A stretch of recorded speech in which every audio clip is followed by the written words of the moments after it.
Tengah buat apa ni? Kita tengah masak mi ni. Masak mi? Hampa Wah, nak tahu panas-panas. tak, dalam banyak-banyak mi ni, apa yang boleh buatkan mak hampa belikan hampa kasut Betul ke macam bola. mana? Senang je hampa masakkan mi ni dalam masa Wah, 3 3 minit minit. saja. Wah, senang 3 minit. Tengok mi kita pun dah siap. Jom kita makan. Sedap weh mi tu nampak. Hmm. Sup dia pun pekat. Wah, sedap weh. Ada apa beza special ni? Mi.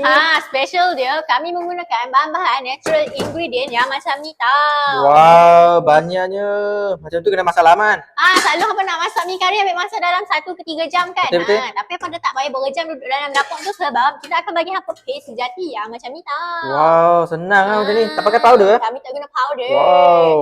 So kalau siapa-siapa yang nak mak dia belikan kasut bola, hampa boleh lah bagi masak dekat mak hampa. Oh, Nyonya Karimi.